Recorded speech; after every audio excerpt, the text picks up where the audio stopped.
Bismillahirrahmanirrahim. Assalamualaikum warahmatullahi wabarakatuh. Berjumpa lagi dengan saya dalam pelajaran logika ya. Kita masuk ke sesi berapa ini?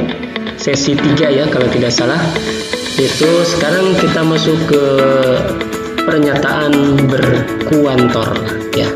Apa itu berkuantor ya? Apakah kantor? Tentu saja beda ya. Oke, kita simak lanjutannya ya.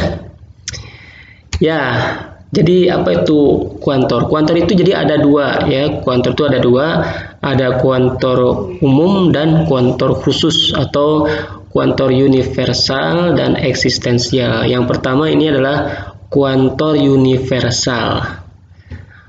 Maksudnya bagaimana sih? Kita lihat ya kuantor universal.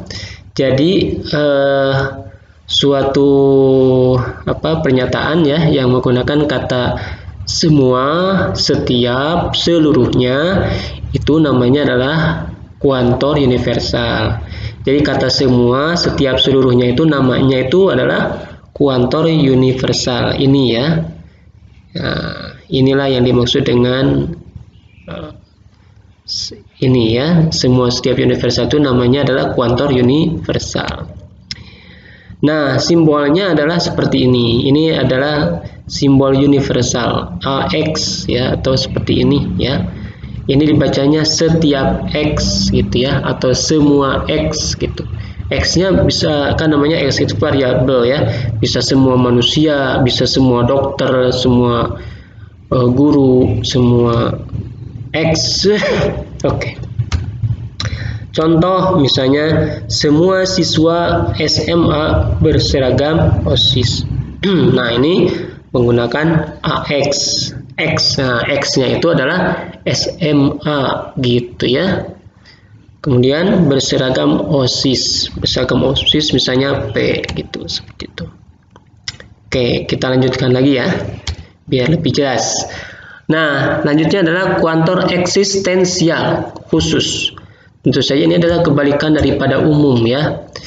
Kata yang digunakan adalah ada, beberapa, sebagian, terdapat. Jadi kalau tadi itu semua, kalau ini ada. Jadi jangan salah ya, kalau kebalikan daripada semua itu bukan tidak ada. Jadi kebalikan daripada semua itu ada gitu. Semua guru, apa kebalikannya? Bukan tidak semua guru, tetapi semua guru. Kebalikannya ada guru. Jadi bukan semuanya tidak, bukan gitu ya. Bukan semuanya tidak, tetapi tidak semua. Nah, gini. Ya. Semua guru pakai baju hitam. Tidak semua guru pakai baju hitam, betul kan? Betul. Tapi beda dengan semua guru tidak pakai baju hitam, itu salah. Beda antara semua guru tidak pakai baju hitam dan tidak semua guru pakai baju hitam. Jadi artinya ada yang tidak pakai baju hitam. Nah, jadi ini kebalikan dari umum adalah khusus. Nah, simbolnya adalah ini EX gitu ya. Dibacanya ada X gitu. Ada guru, ada murid, ada dokter gigi gitu ya. Nah, contoh ada bilangan prima yang genap gitu ya. Ini kebalikan daripada semua bilangan prima genap gitu. Semua bilangan prima genap itu umum. Kalau khususnya ada bilangan prima yang genap gitu ya. Oke, ada bilangan prima yang genap berapa? Iya, betul ya. 2 ya. 2 adalah bilangan prima. Cuman angka 2 saja yang bilangan prima yang genap ya. Nah, sekarang kita lihat negasi pernyataan. Ini tadi sudah disinggung ya. Sudah disinggung. Jadi, kalau misalnya ada pernyataan P, misalnya semua X, PX, misalnya gitu ya. Atau setiap X berlaku sifat PX gitu. Nah, maka negasinya ya, negasi dari P, negasinya jadi A ya, negasi daripada A itu adalah E. Negasi umum adalah khusus ya. Kemudian negasi daripada PX adalah negasi PX, gitu ya. Gitu. Jadi dibacanya ada X yang tidak berlaku PX. Tadinya setiap X berlaku PX. Ini ada X yang tidak berlaku PX, gitu ya. Itu negasi daripada umum ya. Sekarang kita lihat negasi daripada yang khusus. Nah, contohnya seperti ini ya. Contoh ini masih teori. Ini X QX. Jadi ada X ya yang berlaku sifat QX. Nah, maka negasinya adalah, nah ini negasi daripada EX. Negasi daripada EX adalah AX. Gitu ya. Negasi daripada QX yaitu negasi QX, gitu ya. Oke. Kita lihat. Jadi hasilnya setiap X berlaku sifat bukan X. Setiap X bukan Q. Asalnya ada Q yang ada X yang Q. Kalau di sini setiap X tidak Q. Kita lihat contoh kalimatnya. Nah, misalnya seperti ini ya. Semua warga menginginkan pemimpin yang tidak korupsi.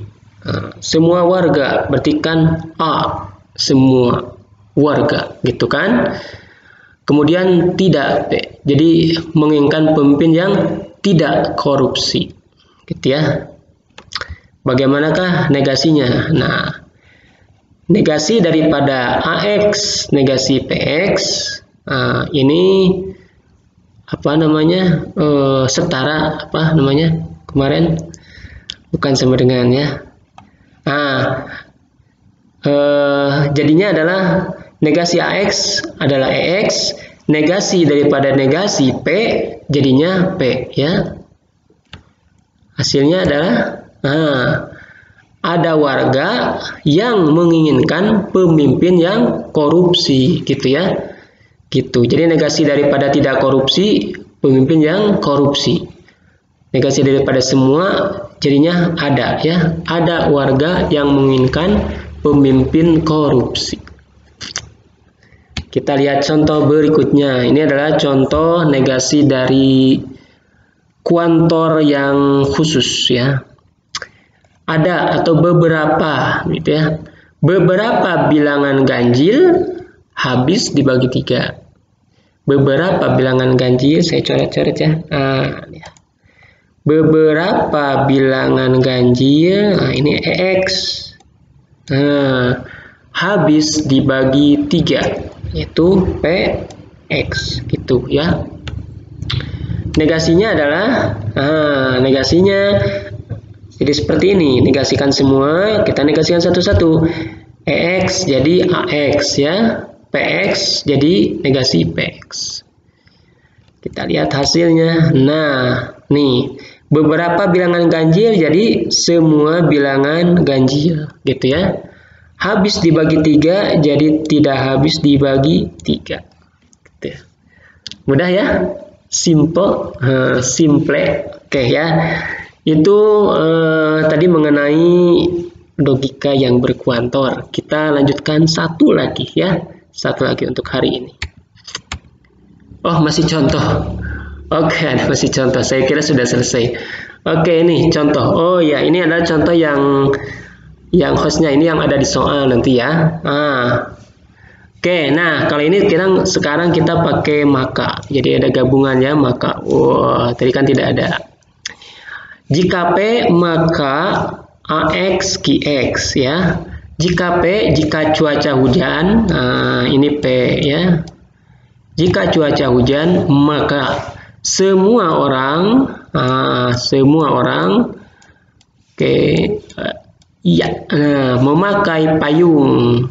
memakai payung,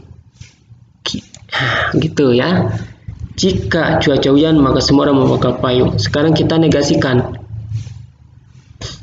Oh, belum. Sebelum dinegasikan, ini disetarakan dulu. Ini proses setara. Setara. Wah, saya tidak pakai pen ini ya, maaf, pakai mouse. Nah, setara. Jadi gini, kalau maka, negasi maka apa? Nggak ada kan?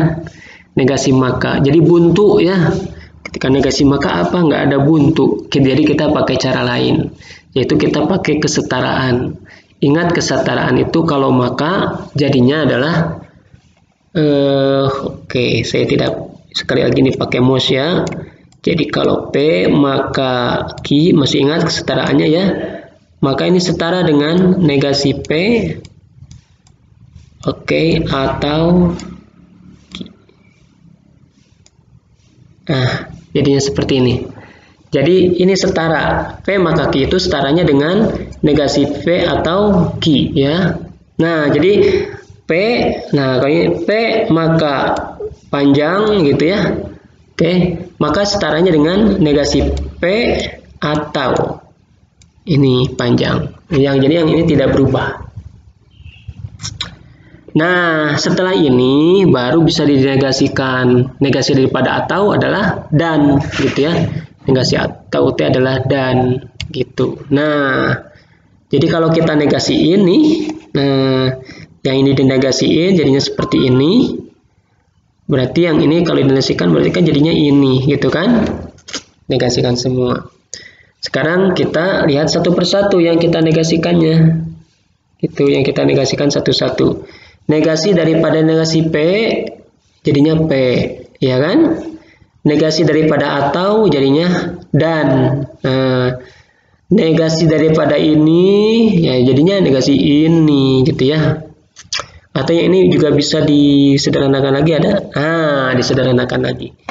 Negasi daripada ini yang panjang ini negasi daripada kuantor umum jadinya kuantor khusus ya. Negasi, jadi ini satu-satu juga. Negasi daripada A jadinya E. Negasi daripada Q jadinya tidak Q. Tidak Q. Oke, kita lihat jadinya bagaimana kalimatnya. P-nya cuaca hujan. Jadi cuaca hujan dan ya dan ada ya orang yang tidak menggunakan payung gitu ya. Jadi cuaca hujan dan ada orang yang tidak menggunakan payung gitu ya. Ini jadi sekali lagi kesetaraan itu harus kalian hafal ya. P maka Q tidak P atau Q. Nah, sekarang kita langsung ke materi berikutnya ya. Yaitu kita lihat apa nih judulnya. Nah, penarikan kesimpulan gitu ya, penarikan kesimpulan. Ya. Oke, sekarang bagaimanakah caranya menarik kesimpulan? Jadi kalau ada beberapa premis yang benar ya, kemudian kita simpulkan hasilnya apakah benar seperti itu atau tidak. Oke, kita lihat bagaimanakah caranya menarik kesimpulan. Ya. Nah, penarikan kesimpulan dari suatu argumen didasarkan dari beberapa pernyataan yang benar. Jadi kalau kita mau mencari kesimpulan itu kita ambil dari pernyataan yang benar ya, atau premis, sehingga didapatkan suatu kesimpulan atau konklusi. Konklusi itu kesimpulan yang benar. Oke, kemudian argumen dikatakan sah atau valid ya jika dapat dibuktikan dengan konjungsi. Konjungsi itu apa? Atau ya, atau penjumlahan. Atau apa? Kita lihat aja. Konjungsi mah dan ya, dan. Dari premis-premisnya adalah benar, merupakan suatu tautologi. Jadi kalau dibuktikannya dengan konjungsi dan harus menjadi suatu tautologi, maka kesimpulannya dianggap benar. Cara sederhananya untuk membuktikan ya suatu argumen itu valid atau tidak adalah dengan membuat tabel kebenaran. Contoh ya, kita lihat misalnya di sini. Apakah penarikan kesimpulan berikut ini valid? Di sini ada kalimat ya, kalimat Lutfi tidak rajin belajar atau ia naik kelas. Ya. Ini atau tuh gini ya. Oke. Kalau ini mah konjungsi beda ya, ini beda. Kalau ini mah atau, ini disjungsi, ini disjungsi. Jadi ini kalimatnya ini P, tidak P atau Q. Kemudian ada kalimat yang kedua, Lutfi rajin belajar. Nah, Lutfi tidak rajin belajar atau ia naik kelas. Ternyata Lutfi rajin belajar. Kesimpulannya apa? Kesimpulannya adalah Lutfi naik kelas. Bagaimana cara tapi kalau ada secara sekilas benar ya. Kalau Lutfi rajin belajar ya. Jadi ini kenyataannya gini. Jadi ini ada pernyataan Lutfi tidak rajin belajar atau ia naik kelas gitu. Kemudian pernyataan kedua ternyata Lutfi rajin belajar. Maka apa? Maka kesimpulannya Lutfi ya naik kelas. Ya. Nah, kita lihat jawabannya. Jadi tadi itu Lutfi rajin belajar adalah P ya, P.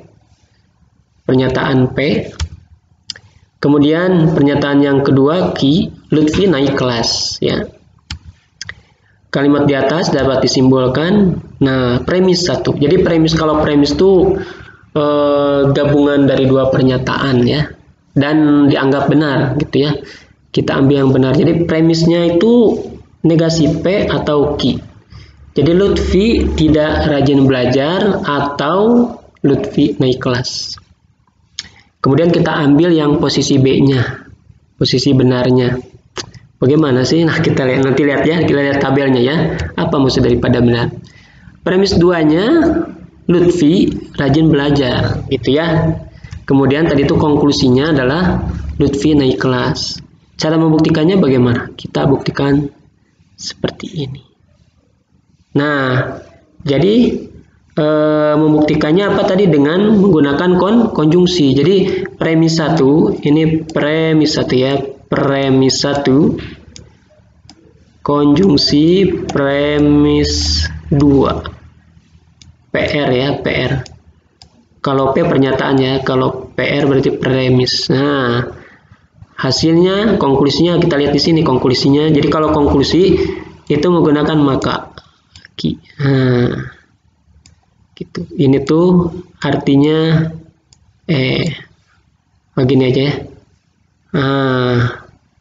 Artinya adalah konklusi. Waduh, susah, nggak pakai pen saya.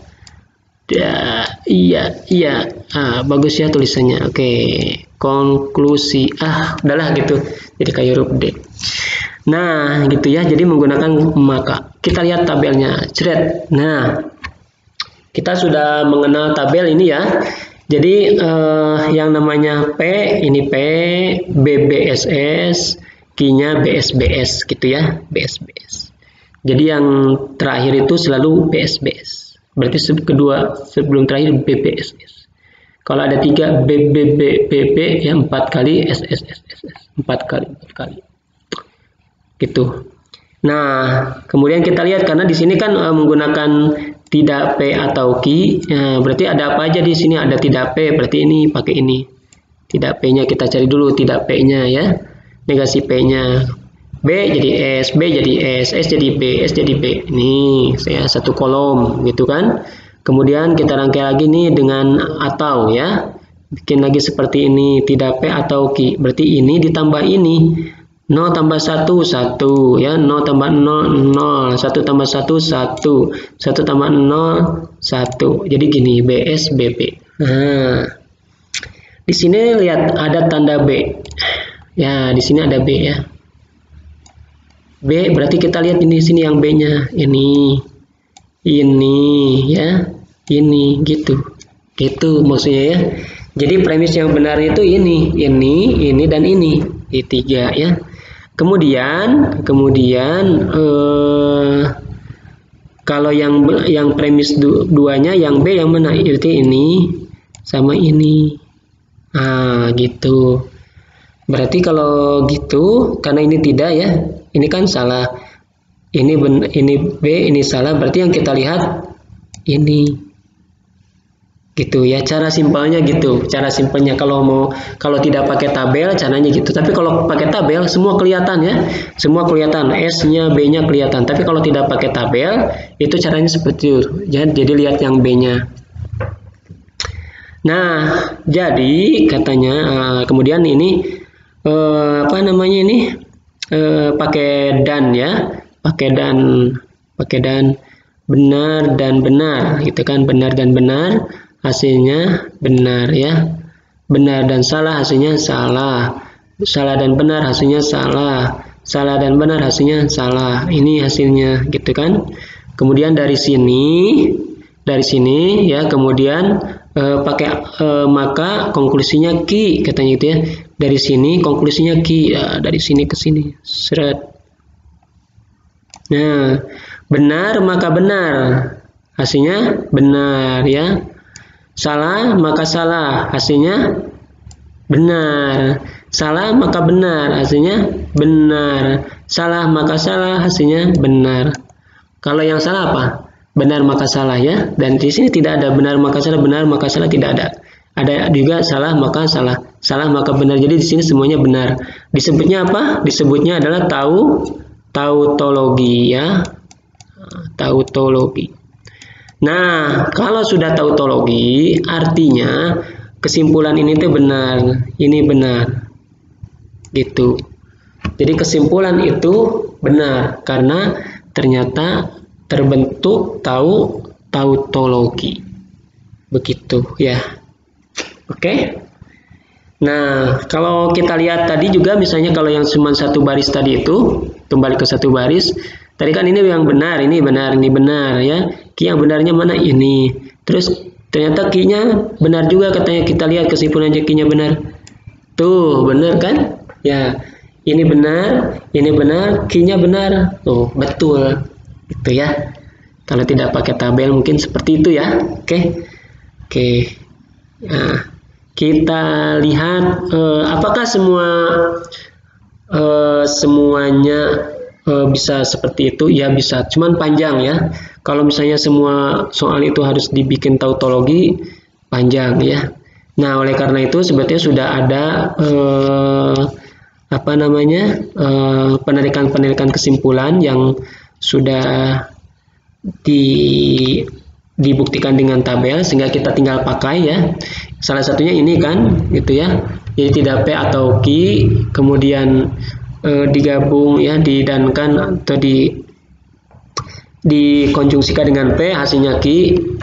Tuh. Kemudian ada selanjutnya kita akan melihat ini saja pola ya.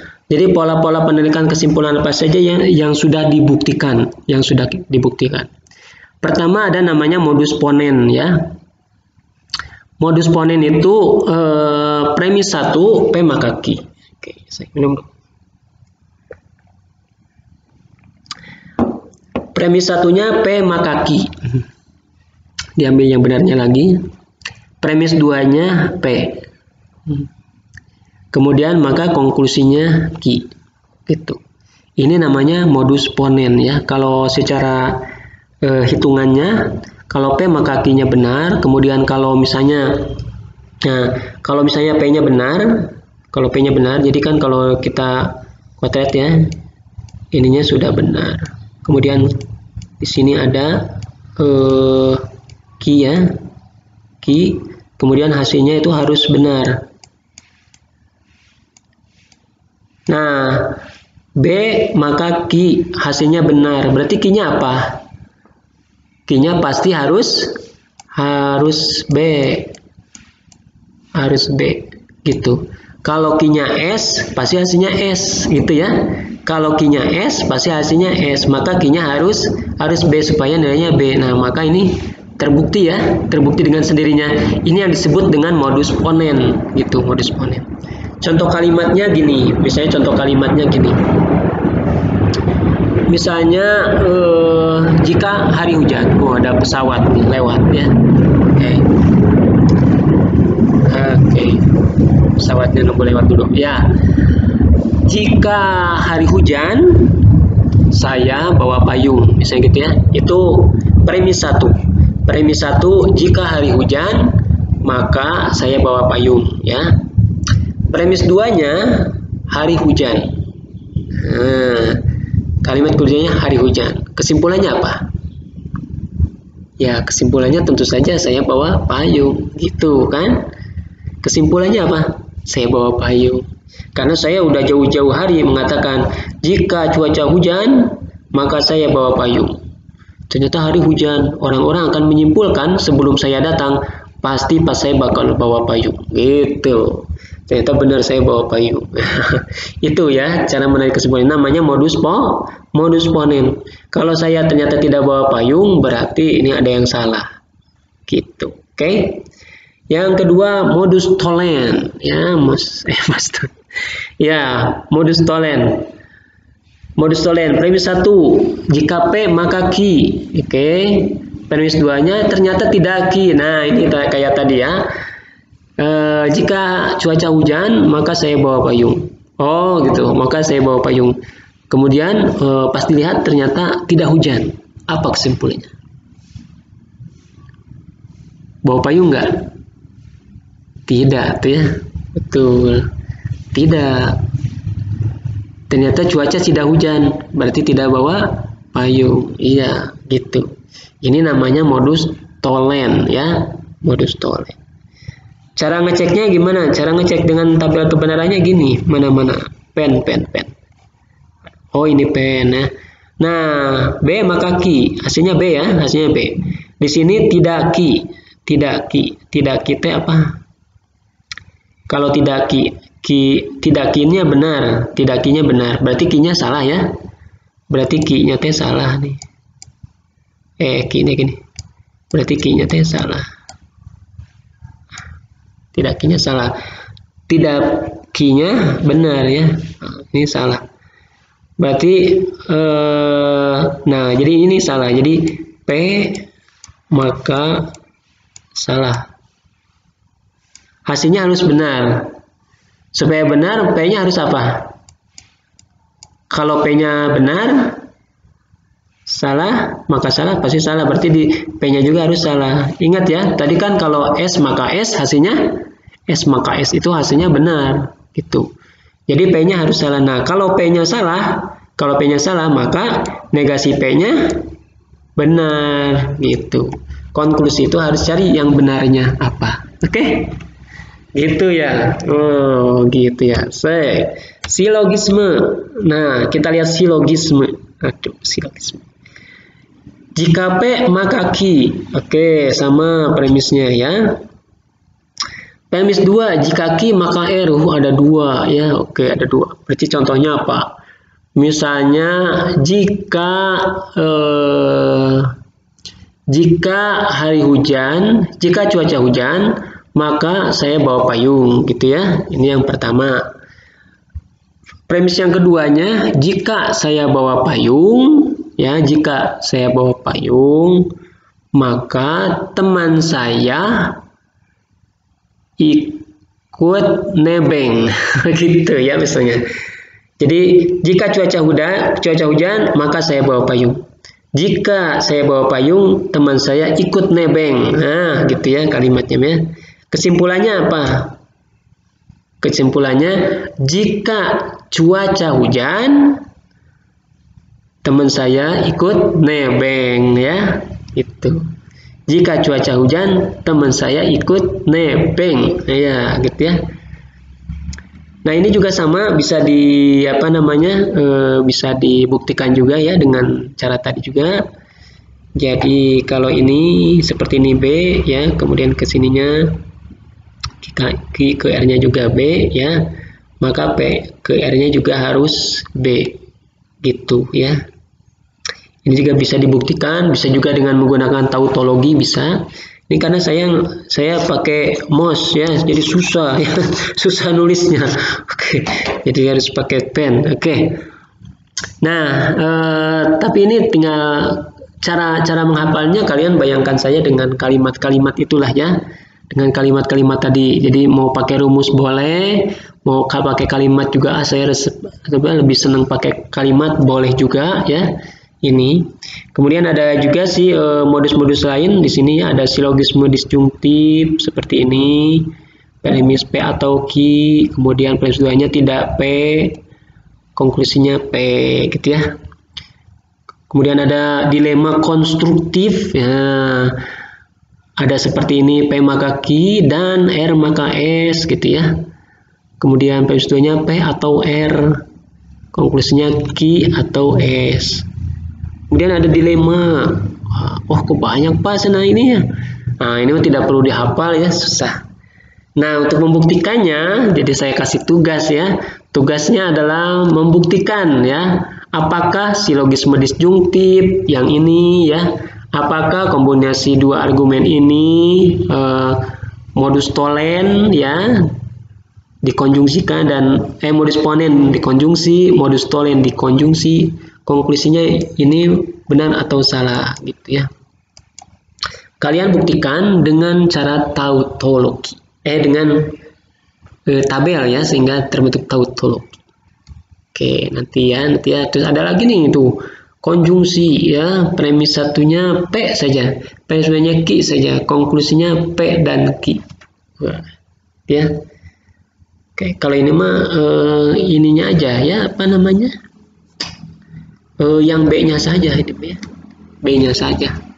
Jadi kalau P-nya B benar, Q-nya B benar, konklusinya benar dan benar. Kebenar, iya. Kalau salah satu salah, itu konklusinya selalu salah ya, karena dikali ya. Oke, addition penambahan, konklusinya selalu benar ya. Jadi kalau ada premis yang benar, konklusi selalu benar. Jadi misalnya apa ya? Misalnya air apa ya? Misalnya air mengalir, apa ya? Air mengalir. Kemudian air mengalir dan saya tidak pakai baju. Tetap aja dianggapnya benar gitu. Air mengalirnya benar. Gak nyambung ya, tapi seperti itu gitu. Oh, ternyata sudah habis. Sudah habis ya. Sampai di situ jadi tugasnya untuk yang penarikan kesimpulan adalah menyimpulkan ini ya, membuat tautologi dari silogisme kombinasi dua argumen dan kombinasi dua argumen modus tolen. Sedangkan tugas yang satu lagi yang apa tadi itu mengenai apa tadi itu yang khusus dan umum ya. Oke. Nah, pakai khusus yang umum itu juga nanti akan ada. Silakan dicek. Tugasnya ada di MS Word ya. Oke, saya seperti biasa lampirkan tugasnya. Sampai di sini dulu ya. Semoga kalian paham, semoga kalian sehat semuanya. Kalau ada pertanyaan silakan di WA-kan saja boleh, atau juga diskusi lewat e-learning. Makasih. Assalamualaikum warahmatullahi wabarakatuh. Wa ma taufiqi illa billah. Alaihi tawakkaltu wa ilaihi unib.